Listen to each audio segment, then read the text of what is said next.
She remembered nothing, at least, not the part that mattered. That night, the music was loud, the drinks were flowing, and she was just trying to live for once. 18 years old, always the good girl, the quiet one, the virgin, as her friends always teased. But even she knew she didn't drink enough to black out. At least, she thought she hadn't. The next morning, she woke up in her best friend Liz's room, feeling dizzy, her head pounding like it had been hit by bricks. Clothes intact, no bruises, no signs of anything except the odd soreness she told herself was just from dancing too much.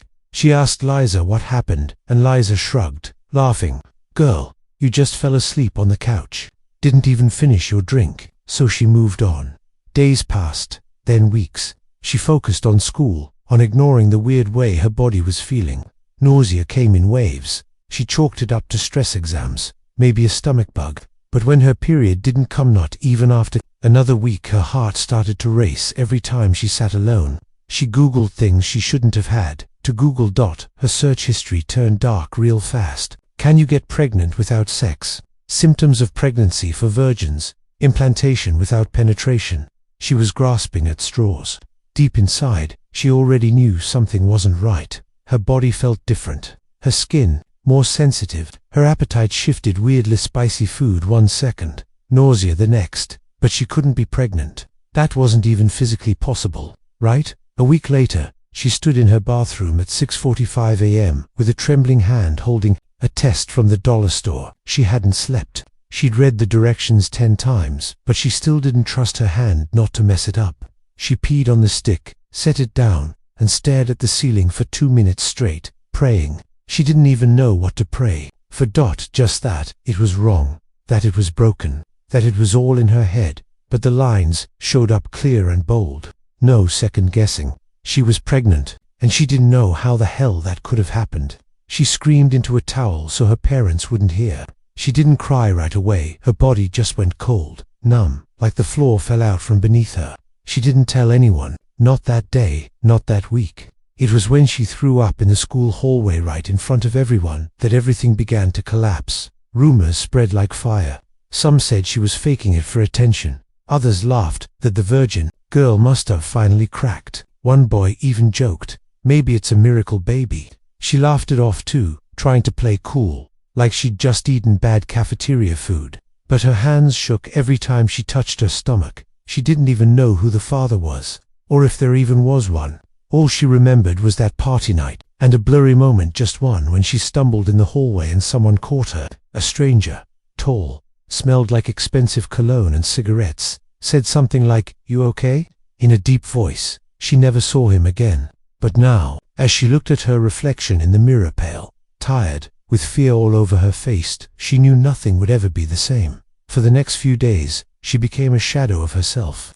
The hallway felt colder, the classrooms louder, and even her closest friends seemed distant. Liza kept asking if she was okay, and she always forced a smile and said, "Yeah, just tired." But she knew Liza didn't believe her. At home, it got harder to hide. Her mum started asking about the dark circles under her eyes, her sudden appetite swings, her locked door. She could hear her parents whispering at night, wondering if she was doing drugs or going through some teenage thing. Her father tried to talk to her once, and she snapped without meaning to.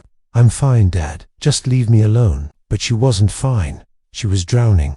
She tried taking another test, then another, all positive. No mistake. Her body was telling the truth, and she was living in a nightmare she couldn't explain. The worst part wasn't even the fear, was the confusion.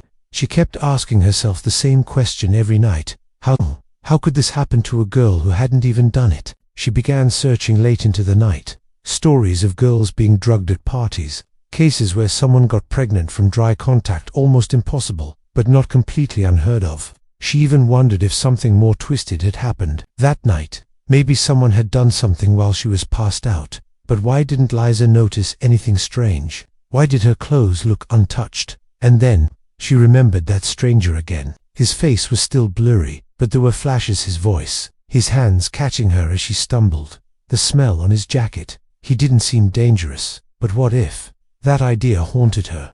She began wondering if she'd been assaulted without knowing, if that's why her mind blocked it out. But then came the guilt. What if she was accusing an innocent man in her head? Her mind spiraled. At school, it got worse. Whispers followed her now. She's been sleeping around. Someone muttered when she walked by. Swear she's pregnant and doesn't know who the father is, another said. She pretended not to hear, but every word hit like a slap. Liza finally cornered her in the girls' bathroom one day. "You're scaring me," Liza said, voice soft. "You've been acting weird for weeks. You're pale as hell, and you look like you haven't slept. Just tell me what's going on." She looked at her best friend and wanted to scream the truth, but instead, she broke down crying. Ugly, crying, shoulders shaking, chest collapsing, tears pouring. Liza hugged her tight and waited. No judgment, no pressure. And then she whispered it. "I'm pregnant." Liza didn't speak for a full minute. "But how?" she finally said, pulling back. You haven't even." "I know," she interrupted, wiping her nose. "I don't know how either. I remember that party. I remember a stranger. I think maybe something happened. I don't even know his name." Liza looked like she'd seen a ghost. "You don't think he—" "I don't know," she said, nearly shouting. "I don't remember. Maybe I was drunk. Maybe I passed out. Maybe nothing happened. But I'm pregnant, Liza, and I swear to God I never did it willingly." Silence filled the room like smoke. And then, in a voice barely above a whisper, Liza said, "I remember him too." Her heart stopped. "What? The guy, that tall one, leather jacket. Kinda quiet, but weirdly charming. He left early, though alone I think. I don't really know." The two girls stared at each other. Confusion, fear, and something else, something cold settled between them. "I think you need help," Liza said quietly. "Real help. You should see a doctor, and maybe talk to someone, a counselor, or even the police, if you think." But she shook her head. "No, not yet. I need to figure this out first. I need to find him." And that's when the decision was made. No more hiding, no more crying in silence. She was going to find that stranger whatever it took. The decision to find him gave her purpose. It was the first time in weeks she felt like she was doing something instead of just breaking apart. But the problem was simple and terrifying. She didn't even know his name. She began with the party. Liza helped. They sat in her room with her laptop, scrolling through every photo and video people had posted that night. Most were blurry, dark, or filled with drunk teens doing stupid things. But in one short Instagram reel, a familiar moment popped up. She was in it. Just for a second, walking through the hallway, laughing, bumping into someone. Him, there he was, a tall figure in a black jacket, face turned just enough toward the camera. He caught her as she stumbled, steadying her for a split second before disappearing out of frame. She paused the video, zoomed in. The face was barely clear, but it was enough. Pale skin, dark hair, a scar or birthmark near his eye, and that same jacket she remembered. "He's real," she whispered, almost in disbelief. "I didn't imagine it." Now came the hard part. She messaged the girl who posted the video, some sophomore named Jenna she barely knew. After a bit of awkward small talk, she asked, "Hey, random question. Do you know who the guy is in your video? The one in the black jacket?" Jenna took her time responding. When she did, her answer was casual. "Oh, I think his name's Noah. Don't know him well. He's not from our school. Think he came with Marcus's cousin that night." Noah, a name, a real lead. She felt like her lungs filled with air for the first time in days. Liza helped her message Marcus, and though he was reluctant at first, he finally gave in and told her what he knew. "Yeah, that's my cousin's roommate from the city. He crashed the party, I think. Quiet dude, barely talked to anyone." "Why?" She didn't answer his why. She got his last name, Noah Grayson, and his Instagram. His profile was public. No photos with girls, no gym selfies, just landscapes, old motorcycles, graffiti, and one blurry photo of him smoking on a rooftop. He didn't look like a monster. He looked lost, quiet, maybe even sad. She stared at his face for a long time, her stomach flipping. Did he do something to her? Or was she about to accuse an innocent stranger of the unthinkable? Liza urged her to message him. She didn't. Not yet. Instead, she created a fake account. Just to watch, just to gather more. Every post, every comment, every like. She became obsessed with learning everything about him. Where he lived, what he did, who he talked to. And then, one night, as she scrolled through his tagged posts, she saw something that made her blood freeze. A photo taken 2 weeks after the party. He was standing outside a corner store in the city, Behind him, barely noticeable unless you zoomed in, was her in the background, looking lost, on the phone, completely unaware. The caption read, "City Nights with ghosts in the background." Ghosts. She nearly threw her phone. What did that mean? Had he seen her that day? Followed her? Was it a coincidence? Her hands shook as she finally opened a blank message to him. She typed and erased. Typed and erased. Finally, she sent, "We met at a party a while ago. I think something happened. I need to talk to you. No name. No pressure. Just truth." He read it within minutes. And then, he replied, "Who are you?" Her throat tightened. She responded, "You caught me in the hallway. I don't remember much after that, but I'm pregnant now, and I think you might be the father." There was no typing bubble. No reply. Just silence. For hours, she stayed up all night, waiting for something, anything. And then, at 4:17 a.m., he sent one sentence. "Meet me. Tomorrow I'll tell you everything." She didn't sleep at all. By sunrise, she was sitting at the edge of her bed, phone clutched in her hand like it might explode. The message from Noah stayed open on her screen. "Meet me tomorrow. I'll tell you everything. Everything." The word rolled around in her mind like a stone. What did he mean by that? Was it a confession, an explanation, a threat? She texted Liza, told her she was meeting him. Liza begged her not to go alone. "At least let me come with you. Wait outside.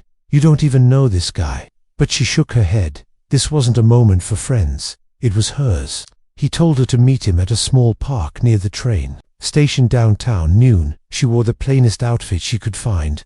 Hoodie, jeans, sneakers, trying not to draw attention. She didn't want to look like a scared little girl. She wanted answers. She needed them. When she arrived, the park was nearly empty. Just a mom with a stroller, two old men playing chess on a bench, and him. He was sitting under a tree, legs crossed, smoking a cigarette, like it was the last thing keeping him grounded. He looked exactly like his photos, maybe thinner, rougher, in person. He didn't look up right away, but when he did, their eyes locked. She felt her stomach twist. He stood up slowly and tossed the cigarette away. "You came," he said, voice low and hoarse like he hadn't slept either. She nodded. "You said you'd tell me everything." He gestured to the bench. "Sit." She stayed standing. There was a pause before he sighed. "All right, I guess I'll start." And then he said it. "I didn't touch you. Not that night. Not ever." Her heart pounded. "Then how the hell am I pregnant?" "I don't know," he said quietly. "But I swear to you, I never laid a hand on you. I remember that party. You stumbled, I caught you. You looked sick. I tried to help, took you to the couch. That's it." She narrowed her eyes. "Then why did you leave without saying anything? Why were you even there?" He rubbed his face like he didn't want to answer.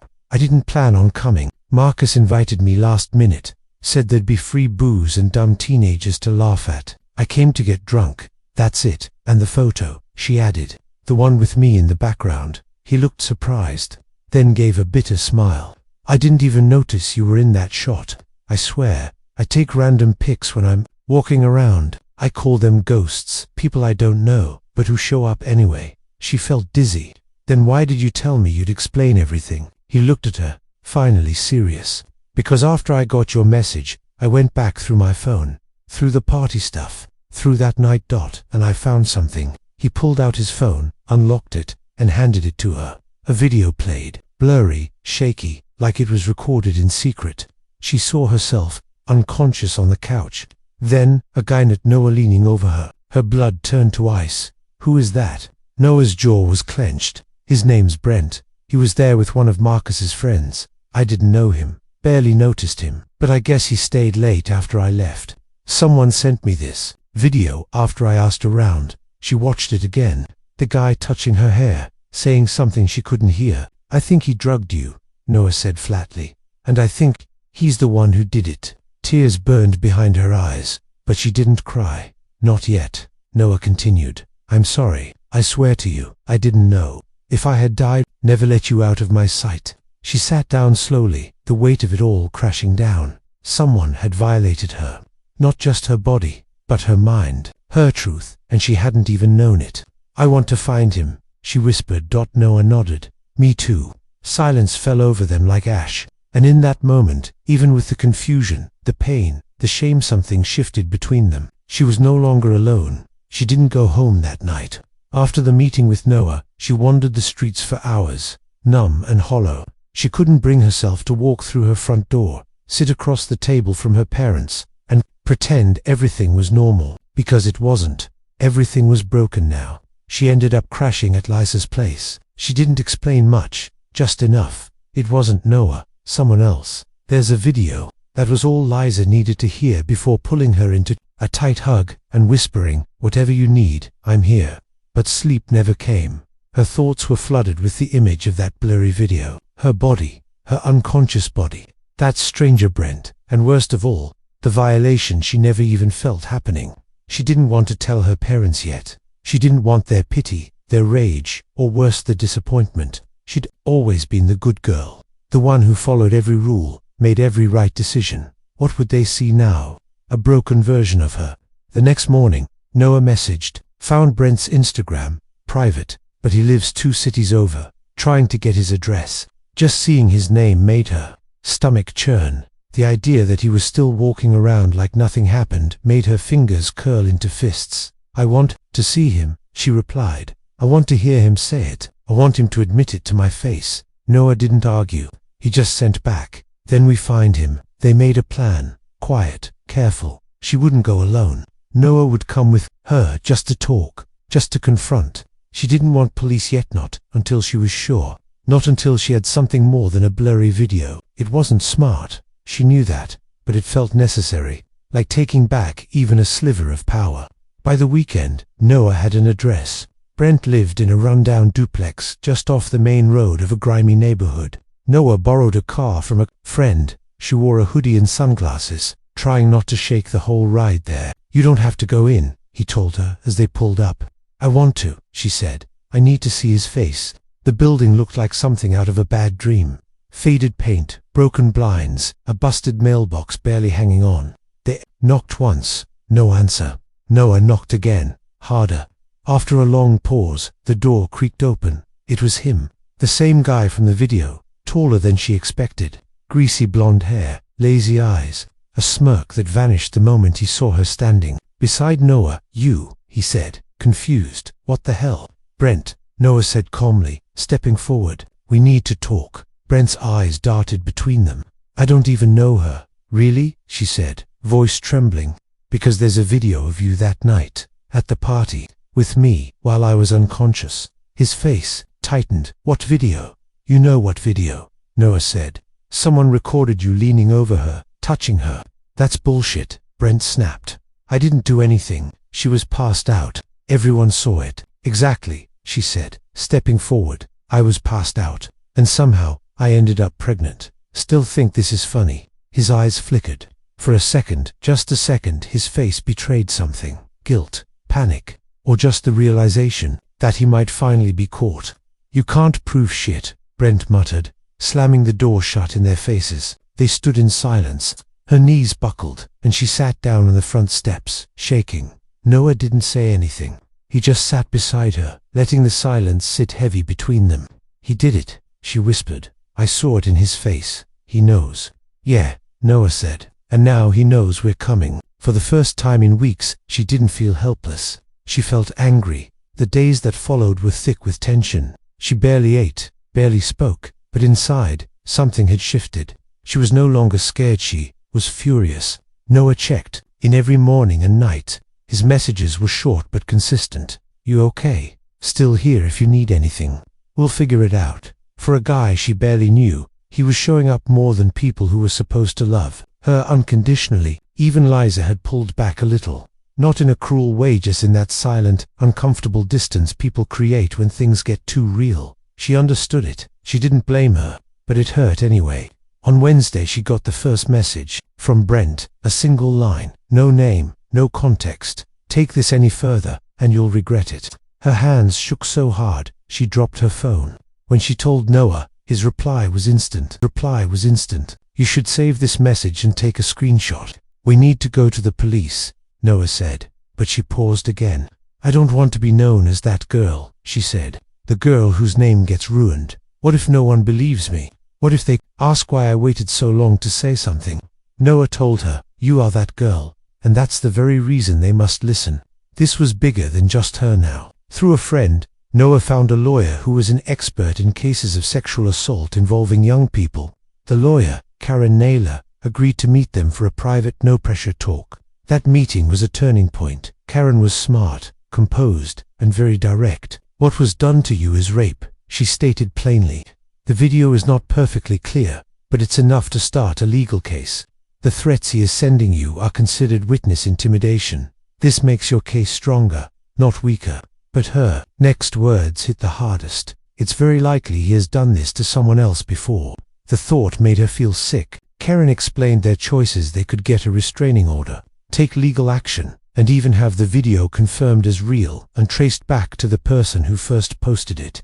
It all felt like too much to handle. But it was the first time she felt supported. It was the first time she felt like she wasn't crazy or weak. That evening, she told her parents. She didn't give them all the details, just enough for them to understand how serious it was. Her mother started crying uncontrollably. Her father became silent in a way she had never seen.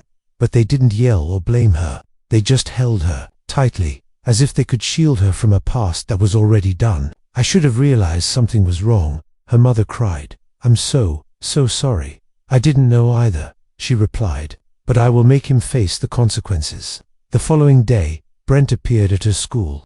He didn't enter the building, but stood across the road, leaning against a bike and staring at her. She froze when she saw him. She felt paralyzed by fear. He gave a mean, cruel smile and slowly lifted his phone as if he were taking a picture of her from a distance.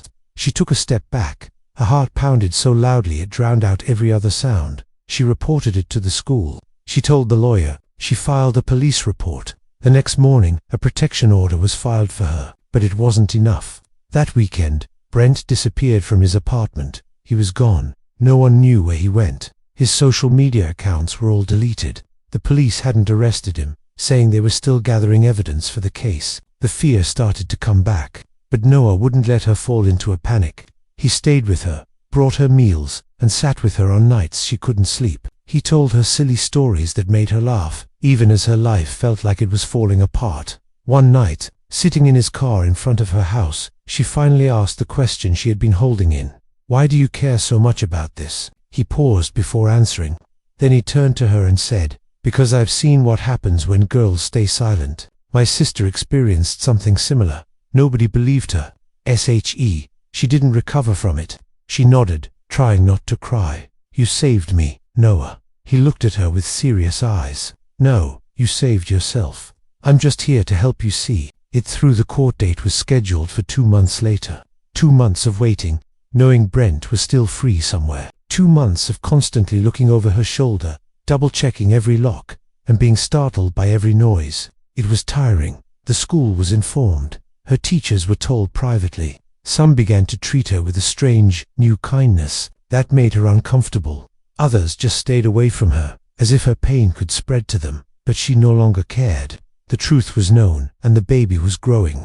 She could feel her body changing. It didn't feel like her own anymore. Something new was inside her, moving quietly. Some days, she felt like screaming. On other days, she would lie in bed with her hands on her stomach, thinking about the kind of life this child might have, and what kind of mother she could be, or if she even wanted to be one. Noah never pressured her. He didn't ask about her plans for the baby. He just remained by her side. He was always there.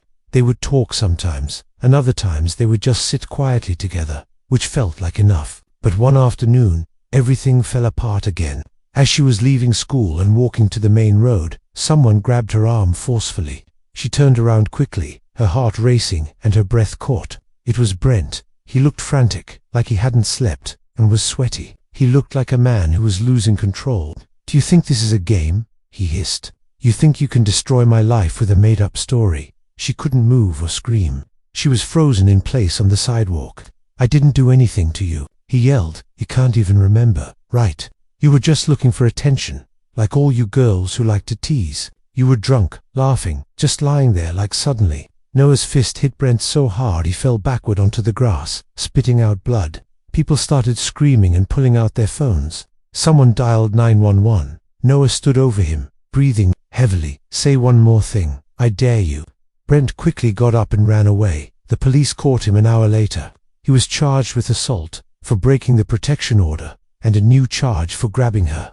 This time, he was not released. When she went to the police station to give a statement, the officers treated her with more respect. They believed her. They even apologized. A female detective looked her in the eyes and said, "You are doing the right thing. We believe you." Later that night, sitting quietly on Noah's porch, she finally said the words she had been too scared to say. "I think I want to keep it." He looked at her, surprised. "The baby?" She nodded. "It's not the baby's fault. And maybe I want something positive to come from this awful experience." Noah was silent for a bit. Then he said, "You would be a great mum." She gave a small, sad laugh. "Right now, I don't even know how to be a good person. You're getting through this. That's what matters." After a long pause, she asked, "Do you think this heavy feeling will ever go away?" Noah looked at the night sky. "No, some of it will lessen. Some will remain. But one day, you'll be able to breathe without thinking about it. When that day comes, you'll know you've made it through." She didn't respond. She just rested her head on his shoulder, finally allowing herself to share the heavy weight she had been carrying. The courtroom felt cold, not because of the air, but because of the atmosphere of judgment. She sat with her hands together in her lap, her heart beating fast, finding it hard to stay still.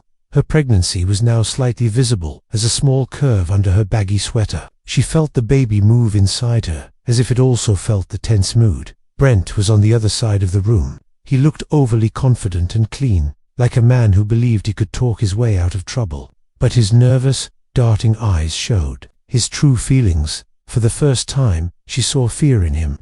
Noah sat quietly in the row behind her, his presence helping her feel calm. Her parents were next to her, holding hands so tightly their fingers looked like they might get bruised. The prosecutor showed the video. The entire room was silent. It wasn't explicit, but it didn't have to be. It showed her, unconscious, his hands on her, and the way he looked around before he touched her. That was enough. The defense lawyer tried to argue that she had agreed to it. He claimed the video didn't show any clear proof, and tried to make her seem confused or even like she was trying to trick everyone. But the medical report was undeniable. Blood tests taken weeks later found traces of a sedative drug, one not typically used for fun at parties. It was a drug that showed he had planned it. Then came the final piece of evidence. Another young woman, named Nina, came forward. She was from Brent's old town and was quiet and shy. But her story was disturbingly similar to hers. A party, a drink, a blackout, and feeling ashamed. She had never told a soul until that day. By the trial's end, Brent's confident look was gone. He appeared trapped and defeated. The verdict was announced a week later. Guilty. He was found guilty on several charges, including assault, rape, threatening a witness, and having drugs with the intent to cause harm. He received a 15-year prison sentence. It didn't feel like enough, but it was a start. The day after the verdict, she stood with Noah outside the courthouse, with reporters and cameras all around. Her name and face were kept private, but her story was now public. This meant that other girls might also find the courage to speak out. It meant Brent could not harm anyone else. "I still don't feel like I won," she said, looking at the street. "It was never about winning," Noah said. "It was about surviving." She looked at him. "Why did you stick with me through all of this?" He shrugged. "Because no one was there for my sister. I couldn't let that happen to someone else." "And what about now?" she asked. He paused, then said softly, "Now, I just genuinely care about you." She looked at him, really seeing him, and for the first time, she didn't feel broken or ashamed. She felt understood. The next few months went by fast. She didn't return to her old school but took her classes online. She concentrated on her therapy and on healing. Her parents became her strongest supporters. Her friend Liza came back into her life, saying sorry for being distant and promising to be a better friend. And she was. And Noah was always there. He was with her in the hospital delivery room, holding her hand when she was terrified and shaking, when she screamed in pain, and when her baby, a son, was born small and crying, but healthy. She named him Elias. The first time she held him, she didn't feel disgust, anger, or bothered by bad memories. All she felt was love. Raw, real, fierce. She whispered into his tiny ear, "You weren't supposed to exist, but now that you do, I'll protect you with everything I have." One night, as she watched Elias sleep, Noah walked in and sat beside her. "You did it," he said. "No," she smiled. "We did." He took her hand, gently, slowly. No pressure, just warmth. And for the first time in a long time, she let herself imagine a future, not defined by pain, but by resilience. Not by what had been taken, but by what she had chosen to build from it. Her story wasn't over, it was just beginning.